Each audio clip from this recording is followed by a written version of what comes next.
로마서 강해를 3주 만에 다시 이어가게 되었습니다. 지난주에는 부활주일이고 또 그 전주일은 종려주일이면서 성찬 예식을 해서 잠시 로마서 강해를 멈췄는데요.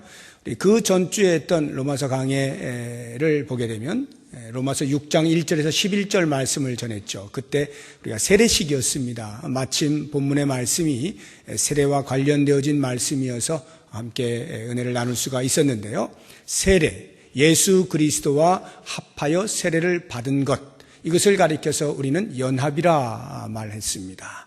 예수님과 연합한 자는 예수 그리스도와 함께 죽고 예수 그리스도와 함께 장사되고 예수 그리스도와 함께 다시 산 자가 됩니다. 이와 같은 새로운 신분을 얻게 되어진 우리에게 요청하시는 말씀이 있습니다. 그것이 오늘 우리가 보게 될 말씀인데, 그래서 그 첫 단어가 그러므로라고 나와 있습니다. 12절 그러므로라고 하는 이 말씀은 앞단락의 논리적인 필연성의 결과를 예측하게 해주는 접속사 아니겠습니까?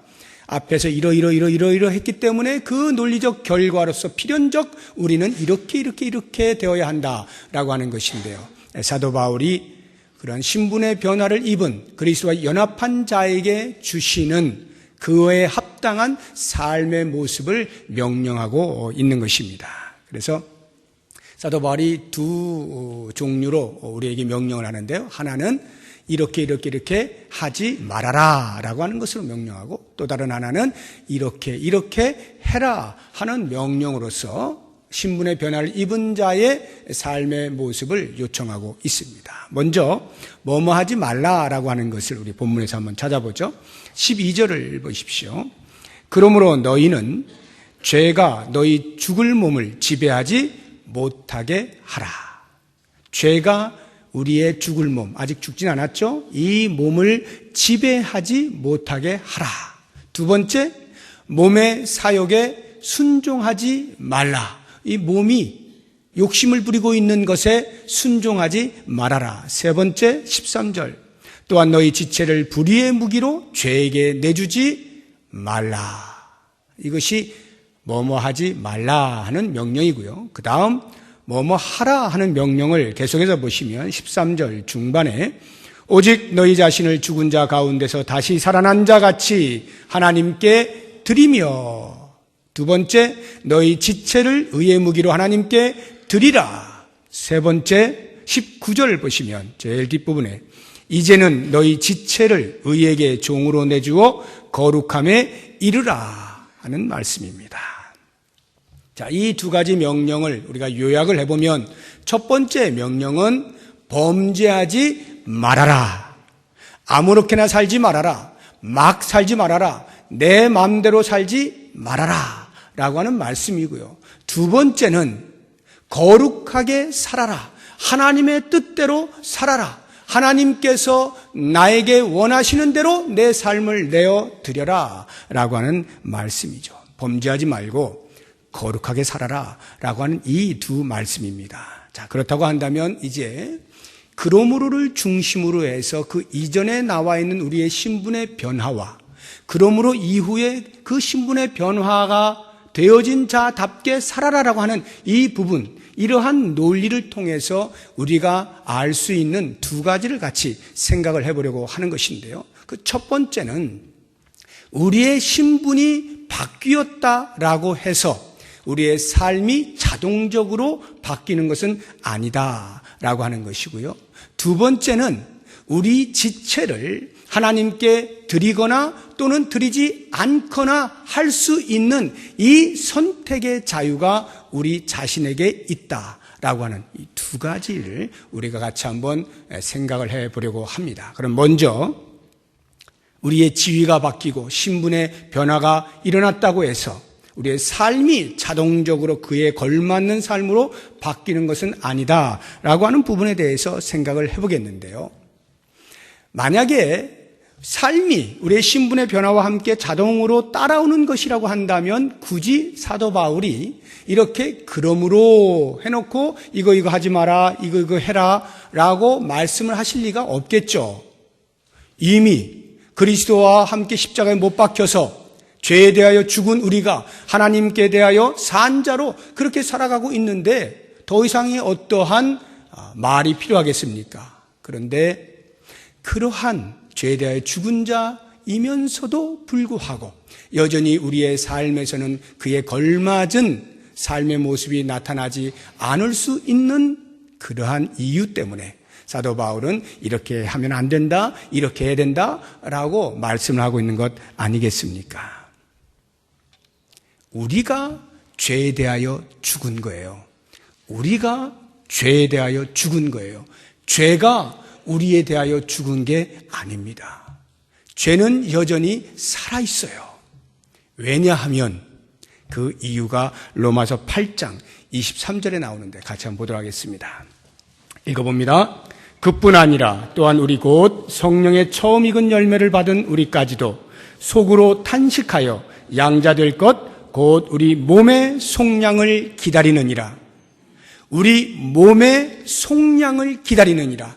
우리는 예수 그리스도를 믿음으로 이미 우리의 영혼이 속량함을 받았습니다. 구속함을 받았습니다. 그러나 우리의 몸은 아직 이 땅에 있어요. 예수 그리스도께서 다시 오시는 그날에 비로소 우리의 몸은 속량함을 입게 되어질 것입니다. 그날까지는 우리의 몸은 속량함을 기다리고 있는 사람들이에요. 그렇기 때문에 그 죄가 여전히 우리의 몸에 남아있는 것입니다. 머물러 있는 거예요. 그래서 끊임없이 우리에게 유혹의 손을 보내는 것입니다. 공격을 하기도 하고요. 위협을 하기도 하고요. 끊임없이 우리에게 죄의 자리로 나아가도록 촉구하고 있는 것이 이 죄입니다. 그렇기 때문에 우리는 이렇게 신분의 변화가 있다 할지라도 아직 우리의 삶에서의 변화는 일어나지 않았다라고 하는 것을 알게 되는 것입니다. 여러분, 그 교도소에 관련되어진 영화들을 보시게 되면 종종 우리가 보게 되지 않습니까? 오랫동안 수감 생활을 했던 죄수가 석방이 되어서 사회에 나올 때 곧바로 적응을 하는 사람 별로 못 봅니다. 워낙 오랫동안 교도소 생활에 익숙해져 있었기 때문에 사회에서 이제 자유인이 되었음에도 불구하고 그 자유를 마음껏 누리지 못하고 오히려 부적응자가 되어져서 힘들게 살아가는 모습들 종종 보지 않습니까? 쇼생크 탈출이라고 하는 그 영화에 보면 그 중에 한 사람이 오랜 세월 수감 생활을 하다가 자유의 몸이 되어서 교도소를 나왔는데 이것도 해보고 저것도 해보지만 잘 안 되는 거예요. 사람들하고 어울리기가 쉽지 않은 거예요. 또 사람들의 시선도 따가운 거예요. 자기 스스로도 자괴감이 있는 거예요. 여러 노력들을 해보지만 잘 안 돼요. 결국 그가 선택한 게 자살한 것입니다. 여러분 기억나시죠? 그 장면이? 이런 것은 비단 영화의 이야기가 아닙니다. 우리의 삶에서 얼마든지 그럴 수 있다라고 하는 이해가 되는 부분 아닙니까? 자유인이 되었다라고 해서 그 자유를 쉽게 누릴 수 있는 게 아니다 이 말이에요. 이것이 우리의 영적인 생활에도 동일합니다. 오직 의인은 믿음으로 말미암아 산다라고 말을 할 때 예수님을 믿기만 하면 우리는 구원을 받고 예수님을 믿기만 하면 천국 간다라고 하는 이 칭의적 사건에서 이제는 우리가 한 걸음 더 나아가서 성화적 단계로 걸어갈 수 있어야 되는 것입니다. 그것이 요청되는 것이 오직 의인은 믿음으로 말미암아 살리라 하는 그 말씀 속에 들어있는 것입니다. 그런데 우리가 그러한 것에 대한 이해를 제대로 하지 못하게 되면 신분의 변화는 있었는데 이제 그 다음에 어떻게 살아야 될지를 알지 못하게 되는 것입니다. 우리는 이와 같은 사실에 대하여서 성도로서 가져야 할 태도가 있습니다. 두려워하면 안 됩니다. 야, 내가 과연 그렇게 살 수 있을까?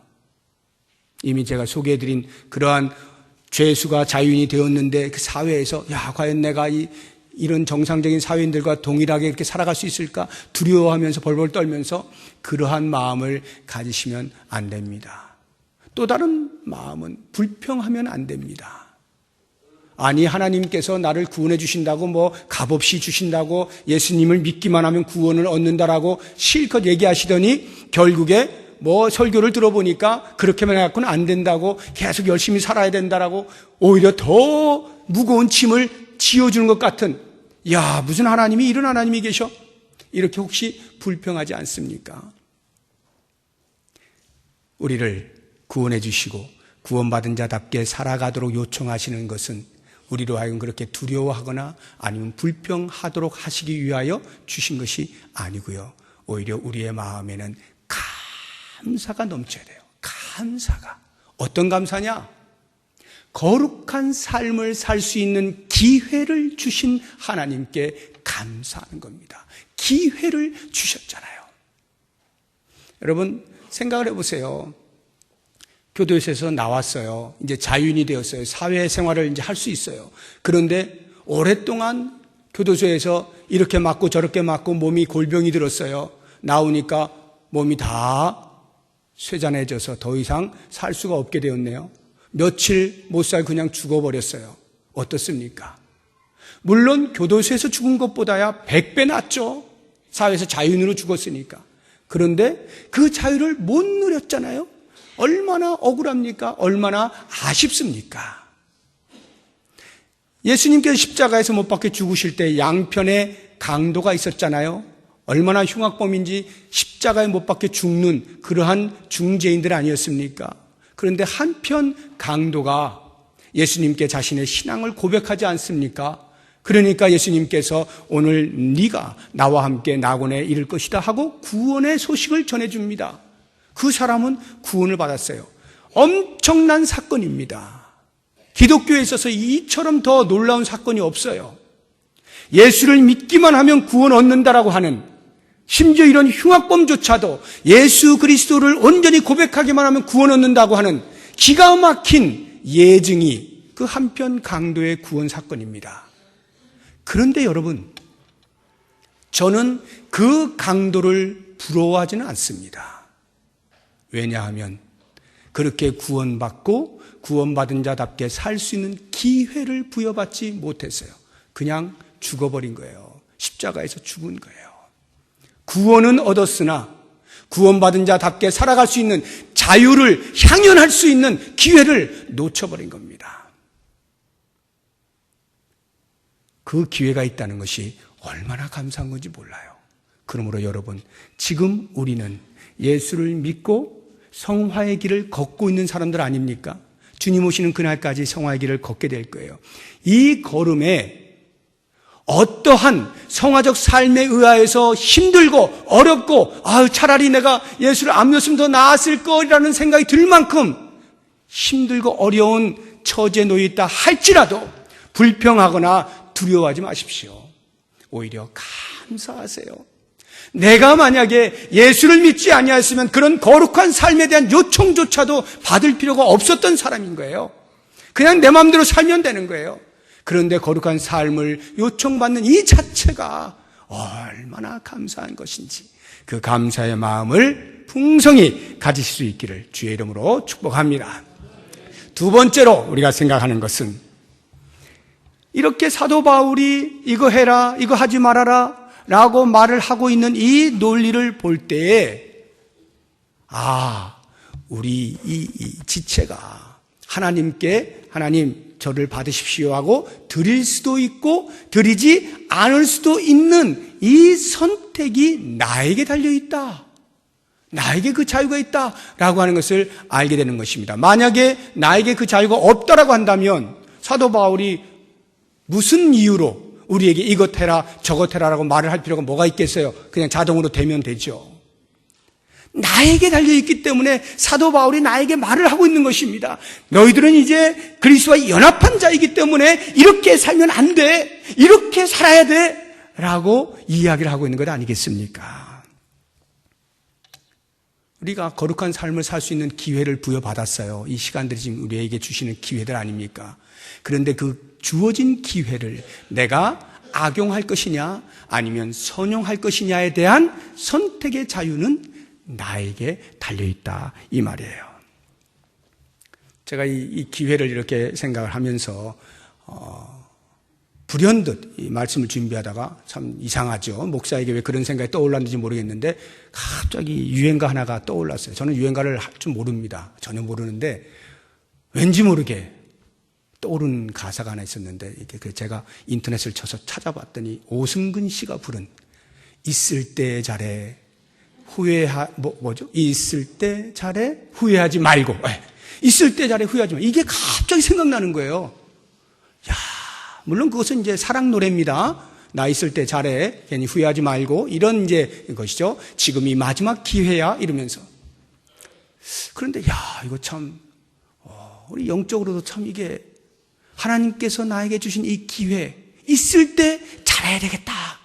나중에 후회하지 말고 이런 생각이 들더라고요. 제가 직접 본 건 아닌데 그 그리스에 가면 동상이 하나 있다 그래요. 그 동상이 이제 기회의 여신이라고 하는 이 동상인데 거기 밑에 이렇게 판에 보면 이렇게 써 있다 그래요. 당신의 이름이 무엇이요? 기회. 당신의 앞머리는 왜 이렇게 깁니까? 그랬더니 붙잡으라고, 잘 붙잡으라고. 또 그 다음 질문에 보면 뒷머리는 왜 대머리입니까? 그랬더니 지나가면 못 잡으니까. 이렇게 써 있다 그래요. 뭐 발은 또 날개가 달려 있다고 하는데 왜 날개가 달려 있습니까? 그러니까 빨리 도망가려고 이렇게 돼 있다 그래요. 기회의 여신이라는 것이 올 때 잘 잡아야지 지나가고 나서 잡으려고 그러면은 뒷머리가 없다 이 말이에요. 대머리라 못 잡는다 이 말이죠.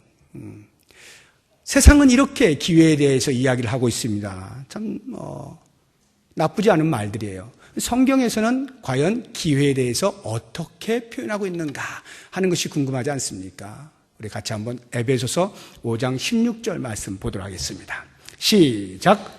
세월을 아끼라 때가 악하니라. 성경은요, 기회를 붙잡으라는 말을 세월을 아끼라 하는 말로 표현을 해놓고 있습니다. 이 세월을 아끼라는 말이 어떤 식의 의미인지 영어 성경을 제가 2개를 소개를 해드릴 거예요. 영어 성경의 번역본이 굉장히 많이 있지 않습니까? 보수 진영에서 제일 선호하고 있는 번역본 중에 하나가 킹 제임스 버전입니다. 이 킹 제임스 버전에서 이 세월을 아끼라 때가 악하니라 할 때 이 세월을 아끼라는 말을 어떻게 표현해 놓았냐면 redeeming the time 이렇게 써놨어요. redeem, 구속하다는 말이에요. redeeming the time, 시간을 구속하다라는 말로 표현을 해놨어요. 참 재밌지 않습니까? 시간을 왜 구속하나? 이 구속이라는 게 예수님께서 우리의 죄를 구속하신 그런 구속의 의미거든요. 그럼 시간을 구속한다는 게 무슨 말인가? 사탄이 때가 악하니라, 즉 시간마다 사탄이 악을 심어두었단 말이에요. 그래서 우리가 아무 생각 없이 그냥 시간에 끌려가 살다 보면 악을 행할 수밖에 없는 거예요. 그러므로 너희는 그렇게 사탄이 심어놓은 그 악들을 아무 생각 없이 그냥 따라다니지 말고 그 시간을 돈을 주고 살아, 구속해라. 다시 말하면 주의하여 정신을 차리고 근신해라. 이런 말이에요. 얼마나 좋은 말입니까? 또 한 가지 번역본, 우리 성도님들이 대부분 보고 있는 NIV라고 하는 번역본이 있어요. New International Version인데요. 여기에는요, 전혀 다른 식으로 표현을 해 놓았습니다. 어떻게 표현했냐면은 making the most of every opportunity 이렇게 표현했어요. 이 번역을 하면은 기회를 최대한 활용해라. 기회를 잘 사용해라. 이런 의미예요. 너무 재밌지 않습니까? 세월을 아끼라. 우리 한국말은 그렇게 번역해 놓았는데 영어 번역에서는 기회를 최대한 활용하라. 이런 식으로 번역을 해 놓은 것입니다. 이게 무슨 말이냐 하면 예수를 믿어 성도가 되면 그 이전의 시간들은 그 이전에도 하나님의 섭리 속에서 온 세상이 돌아다니고 있지만 우리의 모든 시간들이 흘러가고 있지만 예수를 믿기 이전에는 그걸 몰랐던 거예요. 하나님의 섭리가 있는 줄 모르고 그냥 내가 알아서 살면 돼요. 내 시간을 살면 돼요. 그런데 예수를 믿고 나서 보니까 이 시간들이 다 하나님의 섭리 속에 진행되고 있구나 하는 것을 깨닫게 되는 것입니다. 그러므로 그때로부터 주어지는 시간들, 예수를 믿고 나서부터 성도가 된 이후부터의 모든 시간들은 주어지는 기회를 최대한 활용을 해서 선을 행해야 된다라고 하는 것입니다. 이게 세월을 아끼라는 말씀의 의미예요. 성도들은 예수를 믿는 이후부터 주님이 다시 오신 그날까지의 모든 시간들은 이제는 막 사는 게 아니에요. 아무렇게나 사는 게 아니에요. 생각 없이 사는 게 아닙니다. 우리 하나님이 무엇을 기뻐하실까를 생각하면서 그거에 맞는 선택을 하면서 살아가야 한다라고 하는 것입니다. 여러분, 오늘 본문에서 이야기하고 있는 기회는 어떤 기회입니까? 예수를 믿고 나서 그리스도와 연합하고 나서 거룩으로 나아가는 기회를 잡으라는 거죠. 거룩으로 나아가는 기회를 잡으라. 계속해서 우리에게 너 거룩하게 살래? 네 맘대로 살래? 기회가 찾아올 때 거룩으로 나아가는 그것을 붙잡으라는 거예요. 하나님의 뜻을 찾아서 그 뜻에 순종하며 사는 삶을 살아라 라고 하는 것입니다. 예수님께서 우리에게 그 모범을 보여주시거든요. 선택할 수 있을 때 무엇을 선택하는가 라고 하는 것. 마태복음 26장 55절, 53절, 54절 두 절 말씀을 같이 한번 보도록 하겠습니다. 시작. 너는 내가 내 아버지께 구하여 지금 12군단 더 되는 천사를 보내시게 할 수 없는 줄로 아느냐? 내가 만일 그렇게 하면 이런 일이 있으리라 한 성경이 어떻게 이루어지겠느냐 하시더라. 예수님께서 십자가에 못 박히던 그날 밤 겟세마네 동산에서 기도를 하시고 내려오실 때 군사들에 의해서 붙잡히시지 않습니까? 그때 베드로가 칼을 내리쳐서 제사장의 종의 귀를 잘라버리잖아요. 예수님께서 그 귀를 다시 만져주시고 고쳐주시면서 베드로에게 하시는 말씀이었어요.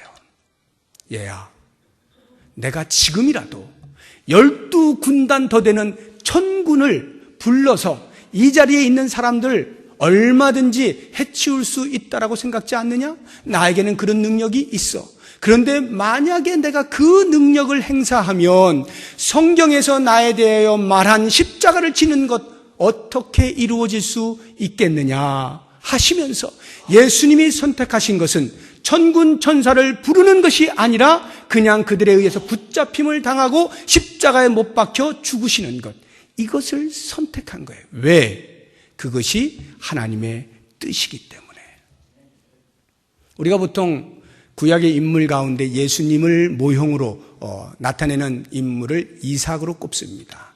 이삭을 가리켜서 예수님의 모형이다, 이렇게 보통 말을 많이 하는데요. 그 이유가 아브라함이 이삭을 잡아다가 제물 삼지 않습니까? 하나님이 이제 그렇게 명령하시잖아요. 그래서 제단 위에 올려놓고 칼로 내리치려고 할 때 우리는 보통 그 장면에서 아브라함의 믿음의 완성을 많이 이야기합니다. 물론 맞습니다. 정말로 아브라함은 이제 그 하나밖에 없는 아들조차도 하나님이 내놓아라 하면은 내놓으실 만큼 믿음이 성숙해졌어요. 그래서 두말 없이 칼로 내리치려고 하는 것입니다. 그런데 지금 제가 말씀드리려고 하는 것은 이삭 편에서 한번 그 장면을 보려고 하는 거예요. 이삭이 제단 위에 올라갔습니다. 물론 포박이 되었겠죠. 그런데 그때 이삭의 나이가 10대 후반입니다. 아주 왕성한 힘이 아브라함이 비할 바가 못 되죠. 그러면 적어도 제단 위에 자기가 올라가 있을 때 어떤 생각을 하겠어요? 야, 이거 나 죽겠구나. 그거 모를 바보가 어디 있겠습니까? 자기 아버지가 지금 칼 들고 있는데 뻔한 거 아닙니까? 그때에 이삭이 어떻게 해요? 아버지 아브라함한테 아버지 어떻게 이럴 수가 있습니까? 왜 그렇게 합니까? 따질 수 있잖아요. 만약에 너무 급해서 따질 만한 시간도 없으면 그냥 뛰쳐내려가면 되잖아요. 뛰쳐내려가면 되죠. 포박했다 할지라도 내려가면 되는 거예요. 도망가면 되는 겁니다. 근데 이삭이 어떻게 해요? 가만히 앉아있잖아요. 가만히 앉아있잖아요. 왜? 앉아있는 것이 하나님의 뜻을 이루는 것임을 알았기 때문에. 그래서 그 이삭을 예수님의 모범이다, 모형이다, 이렇게 우리가 이야기를 하는 거예요. 이러한 이삭의 모습을 연상하면서 사도 바울이 우리에게 요청하고 있는 삶의 모습이 로마서 12장 1절 말씀이에요. 우리 같이 한번 볼까요? 로마 12장 1절 시작. 그러므로 형제들아, 내가 하나님의 모든 자비하심으로 너희를 권하노니 너희 몸을 하나님이 기뻐하시는 거룩한 산 제물로 드리라. 이는 너희가 드릴 영적 예배니라.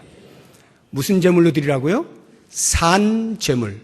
이게 무슨 말이에요? 제물은 원래 죽는 거 아닙니까? 제물이란 죽어서 올라가는 거예요. 그런데 산 제물이 뭐예요?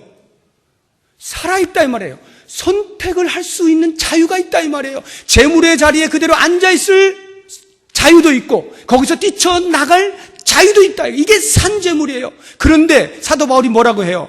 하나님이 기뻐하시는 거룩한 산제물로 드려라. 만약 하나님께서 그 제단 위에 제물로 너를 바치라 말씀하시면 그냥 움직이지 말고 그 자리에 있으라 이 말이에요. 이게 거룩으로 나아가는 것입니다. 이게 우리에게 주어진 선택의 자유를 올바르게 사용하는 거예요. 기회는 모두에게 주어져 있습니다. 그러나 올바르게 선택하는 것은 각자에게 달려있는 거예요. 우리에게 요청하시는 것이 산제물. 하나님의 뜻이 무엇인가를 살펴서 그 뜻에 합당한 선택을 해라 라고 하는 것 아니겠습니까? 바로 이와 같은 삶에 대하여 우리들은 마음이 연약해서 부족해서 시시때때로 범죄하고 있는 자기 자신을 볼 때 아이고 그것이 너무 훌륭한 말이고 좋은 말이고 듣기는 참 좋고 그렇게 살아야죠. 그러나 저는 안 됩니다. 저는 안 돼요. 제가 저를 잘 압니다. 저는 그렇게 못 살아요. 혹시 이렇게 생각하시는 분 계십니까? 놀랍게도 변명하지 못하도록 하나님께서 우리에게 엄청난 선물을 주십니다. 우리가 예수님을 알지 못하였을 때 죄의 종로로 타고 있을 때는 안 돼요. 반항할 수 없어요. 대항할 힘이 없습니다. 그런데요, 예수를 믿고 나면요, 성령께서 우리 안에 내주하셔요. 그 성령께서 우리의 연약함을 아시고 도와주십니다. 이것을 알려주시는 것이 로마서 8장이에요. 같이 한번 보죠. 로마서 8장 26절 27절 시작. 이와 같이 성령도 우리의 연약함을 도우시나니 우리는 마땅히 기도할 바를 알지 못하나 오직 성령이 말할 수 없는 탄식으로 우리를 위하여 친히 간구하시느니라. 마음을 살피시는 이가 성령의 생각을 아시나니 이는 성령이 하나님의 뜻대로 성도를 위하여 간구하심이니라. 우리의 연약함을 아시고 성령께서 간구해 주셔요.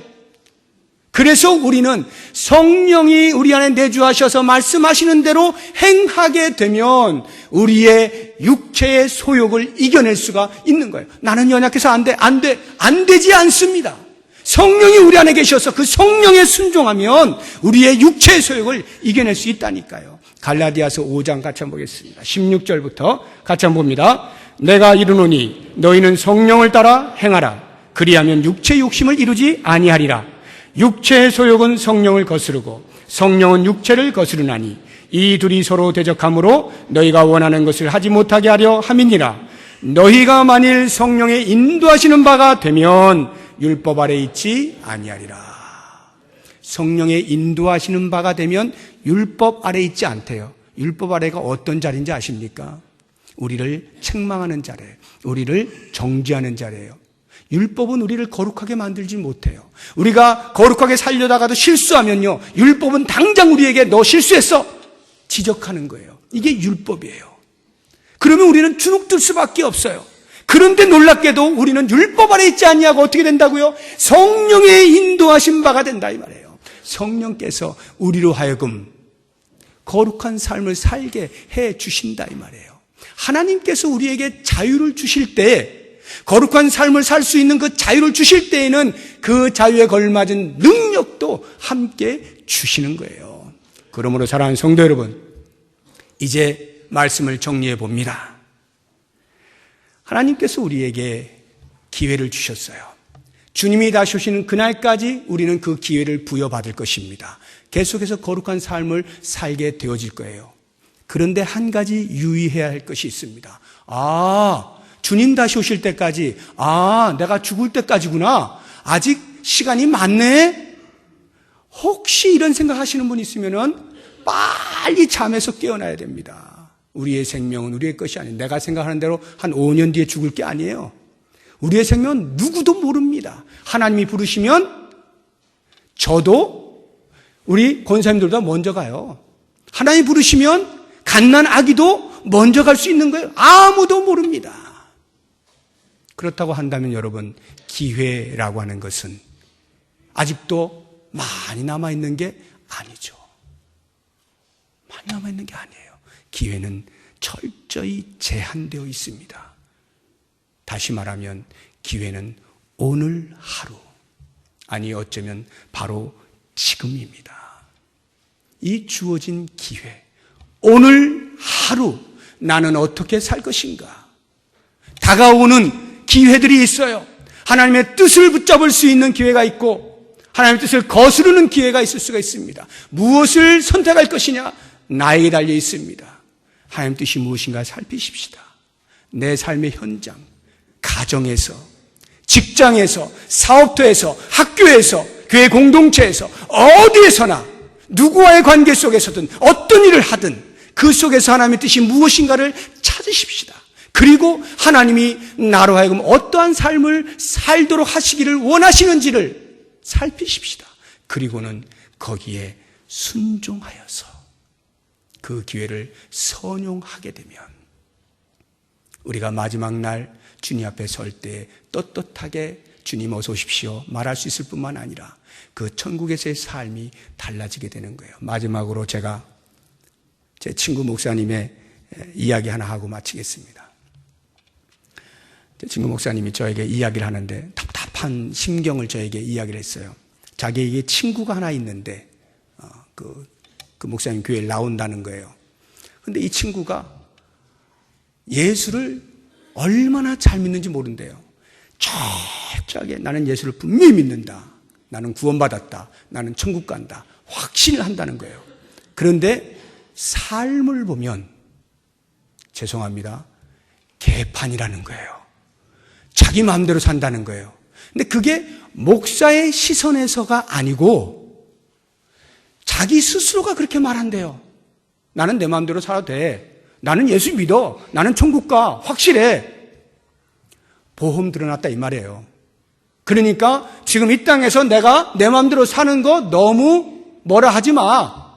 친구 목사에게 이야기하는 거예요. 자꾸 뭐라 하지 마. 그냥 내가 알아서 살게. 내 삶에 대해서는 건들지 마라. 내가 알아서 산다. 하고는 자기 마음대로 산다는 거예요. 오직 예수 믿어 구원 얻는 천국 따놓은 이 한 가지 붙잡고 자기 마음대로 살아가고 있는 거예요. 여러분, 과연 이게 옳을까요? 그 사람은 모르는 한 가지 사실. 천국에서의 삶은요, 지금 이 땅은 기껏해야 100년, 아주 많이 살면 150년 살고 끝나는 거예요. 그런데 그것에 비하면 비할 수도 없는 영원을 사는 게 천국의 삶이에요. 그 천국에서의 삶에 모두가 똑같을 것이라 생각하지 마십시오. 다 천국으로 들어온다 할지라도, 예수 믿어 다 천국 들어온다 할지라도 그 영혼의 세계 속에서 살아가는 삶의 질이 다릅니다. 그게 상급이에요. 성경은 처음부터 끝까지 끊임없이 우리에게 상급에 대한 이야기를 하고 있습니다. 이 땅에서 거룩의 삶을 끊임없이 노력한, 수고하고 애쓴 사람들에게 주시는 상급이 다르다 이 말이에요. 그냥 자기 마음대로 막 살다가 겨우겨우 부끄러운 구원을 얻어 사는 사람의 질과는 다르다 이 말이에요. 이걸 잊으시면 안 됩니다. 영원토록 살게 되어질 그 나라에서 과연 나는 어떻게 살아갈 것인가는 이 땅에서 내가 지금 어떻게 살고 있는가로 결정되어진다는 것을 꼭 기억하시고, 우리에게 주어진 시간이, 기회가 얼마인지 모르지만 그때까지 최선을 다해서 예수 그리스도의 거룩으로 나아가 그리스도에까지 자라날 수 있는, 그래서 영원토록 우리 하나님과 영광스러운 삶을 살아갈 수 있는 우리 모두가 될 수 있기를 주의 이름으로 축복합니다. 기도하겠습니다. 하나님 아버지, 주님께서 당신의 몸을 값주고 사신 우리도 모르는 사이에 우리 스스로 만족하며 우리 자신을 위하여 살고자 하는 어리석음을 범하지는 않았습니까? 이제 주님 원하옵나니 그러므로 너희는 이렇게 살라라고 말씀하시는 이 말씀에 겸손히 엎드려 주님이 기뻐하시는 뜻을 찾아 순종할 수 있게 하여 주시고 우리 지체를 하나님께 드리며 의의 병기로 내어드릴 수 있는 거룩한 삶 되게 하여 주옵소서. 영원한 하늘나라에서 영원토록 주님 주시는 상급을 받아 누리며 영광스러운 삶을 살기 위하여 오늘 내게 주어진 기회를 최선을 다하여 거룩으로 나아갈 수 있도록 인도하여 주시옵소서. 예수님의 이름으로 기도드립니다. 아멘.